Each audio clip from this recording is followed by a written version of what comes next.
भटक्या कुत्र्यांवरील कारवाईला तुर्तास स्थगिती मिळाली आहे। पशुप्रेमी संघटनांनी विरोध दर्शवल्यामुळे सुप्रीम कोर्टात पुन्हा एकदा सुनावणी झालेली आहे।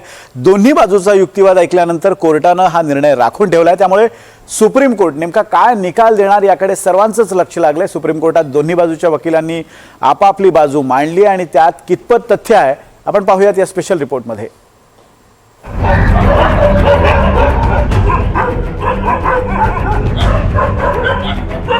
सुप्रीम कोर्टाने भटक्या कुत्र्यांबाबत दिलेल्या ऐतिहासिक निर्णयाला तुर्तास स्थगिती मिळाली आहे। दिल्लीतले भटके कुत्रे पकडा आणि दिल्ली बाहेर काढा असा निर्णय सुप्रीम कोर्टाने सोमवारी दिला होता।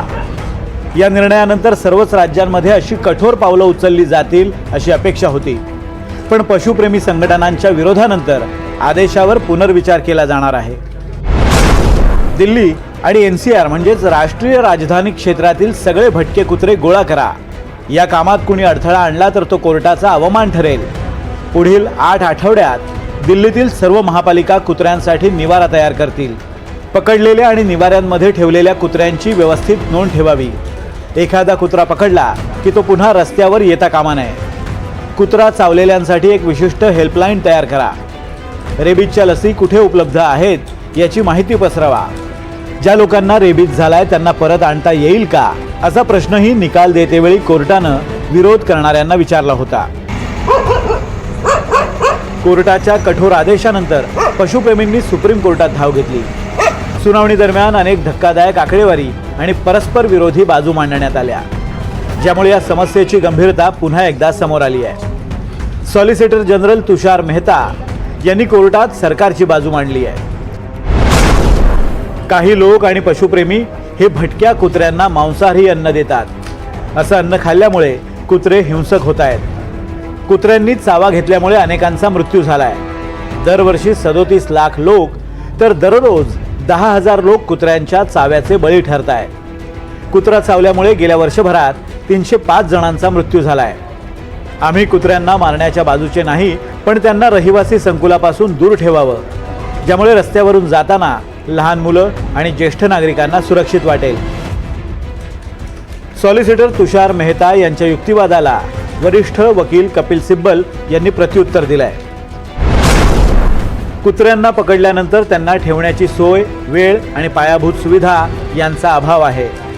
कोर्टाच्या आदेशानंतर स्थानिक प्रशासनानं कुत्रे पकडायला सुरुवात केली आहे, पण अनेक क्षेत्रात शेल्टर होमच नाही आहेत आणि जिथे आहेत त्या शेल्टर होममध्ये अपुरी जागा आहे। त्यामुळे तिथेच कुत्र्यांमध्ये हिंसा वाढण्याची शक्यता आहे। कोई फेवर में नहीं है कि जानवरों के साथ बेहुदापन करें। वो सोचते हैं कि अगर जानवर चले जाएंगे तो उनके बच्चे नहीं काटे जाएंगे। आई एग्री विद दैट, लेकिन सवाल ये है कि जानवर नहीं चले जाएंगे। अगर हम 3 लाख जानवर को दिल्ली से हटा देंगे, 1 हफ्ते के अंदर अंदर 3 लाख और आ जाएंगे गाजियाबाद फरीदाबाद से। अगर वो 3 लाख को हम हटा देंगे तो 3 लाख और आ जाएंगे। क्यों? क्योंकि दिल्ली में खाना भरपूर है। आपके पास 50,000 से ज्यादा इलीगल मुर्गी की दुकानें हैं। आपके पास मीट शॉप्स हैं जो बिना लाइसेंस के काम कर रहे हैं। इसलिए पहले तो आप उसमें भी कानून डालें, नहीं तो कभी बंद होगा नहीं है। दोन्ही बाजूचा युक्तिवाद ऐकल्यानंतर कोर्टानं आपला आदेश राखून ठेवलाय, पण नागरिकांना भटक्या कुत्र्यांच्या समस्येवर ठोस निर्णय अपेक्षित आहे। रस्त्यावरून चालताना, गाडीवरून जाताना कुत्रे अंगावर धावून येतात। शाळेतून येणाऱ्या, घराशेजारी खेळणाऱ्या अशा लहान लहान मुलांवर हल्ले करतायत। एखादा कुत्रा असेल तर त्याला हुसकावून लावणं शक्य तरी आहे, पण 8 ते 10 कुत्र्यांची टोळी अंगावर आली तर काय करणार?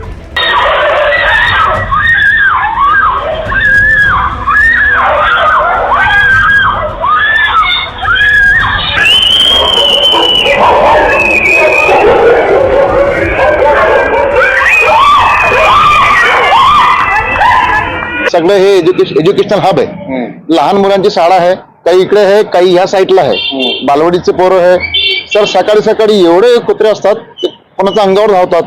आणि दुसरं पण असं आहे सर, इकडे जे आहे ना हॉस्पिटल सगळे, कोणी गाड्यावरून जातात सकाळ सकाळी एकदम बेभुलीमध्ये, तर ते अंगावर कुत्रे जेव्हा खाली पडतात। काहीच सर खूब नुकसान झाले सर। फिर रास्ते में कुत्ते जो मिलते होंगे फिर डर लगता है। यस। आप कभी भोगते हैं आंख पे आते हैं कभी? हाँ भोगते भोगते सुबह के टाइम सवेरे कितने बजे आते हैं आप स्कूल में? 9 बजे जाते हैं कभी। तो फिर कुत्ते पीछे लगते हैं, कुत्ते पीछे लगते हैं। फिर साथ में किसी को ले जाते, यस।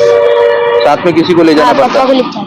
त्या दिवशी मी घरातनं बाहेर पडत होते तेव्हा 5:30 वाजता कुत्रं माझ्या अंगावर आलं आणि माझं तोल जाऊन मी पडले.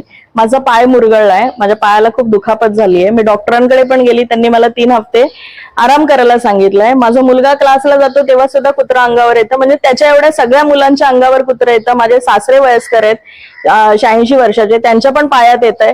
ते पण तोल जाऊन त्या दिवशी तिथे बसून राहिले, पडले नाही पण तिथे बसून राहिले. खूप वेळा ते कुत्रं आमच्या अंगावर येत आहे, तर त्या कुत्र्याचा लवकरात लवकर बंदोबस्त करावा. या कुत्र्यांचा सगळ्यांनाच त्रास होतोय. माझी नात इथे माझ्याकडे असते, तर ती इथे आल्या तिच्या अंगावर ते कुत्री येतात. त्याच्यामुळे प्रत्येक वेळा मला तिला खाली सोडायला आणि ती जेव्हा येईल तेव्हा आणायला यायला लागतं. आणि हे बाहेरचीच कुत्री आहेत, ह्याचा काही संबंध नाही. पण आमच्या सोसायटीत एक प्राणीप्रेमी आहेत, तर त्यांनी त्यांच्या संघटनेच्या लोकांना बोलवून 2दा महानगरपालिकेची गाडी इथे आली होती त्यांना न्यायला, पण त्यांनी त्यात अडथळा निर्माण केला आणि त्यांना नेऊन दिलं नाही. भटक्या कुत्र्यांनी देशभरात हैदोस घातला असून तब्बल 2,78,00,000 लोकांचे लचके तोडण्यात आले. यापैकी महाराष्ट्रात 29,68,591 लोकांचे कुत्र्यांनी चावे घेतले. 2021 ते 23 या 3 वर्षात कुत्रा चावण्याच्या सर्वाधिक घटना या महाराष्ट्रात घडल्या. तर उत्तर प्रदेशात 53,41,592, तमिळनाडूमध्ये 34,60,000, गुजरातमध्ये 20,80,000, पश्चिम बंगालमध्ये 18,19,000, आंध्र प्रदेशमध्ये 17,33,000, तर राजस्थानमध्ये 15,68,000 लोकांना कुत्र्यांनी चावा घेतलाय. कर्नाटकात 13,56,000, तेलंगणात 13,21,000, तर नवी दिल्लीमध्ये 2,46,000 कुत्र्यांनी हल्ला केल्याच्या घटना घडल्या. मुंबईसह देशभरातील शहरांमध्ये भटक्या कुत्र्यांच्या हल्ल्यांचा विषय अतिशय गंभीर झालाय. त्यामुळे सुप्रीम कोर्टाच्या अंतिम निर्णयाकडे जणू संपूर्ण देशाचंच लक्ष लागलंय. Bureau report, NDTV Marathi.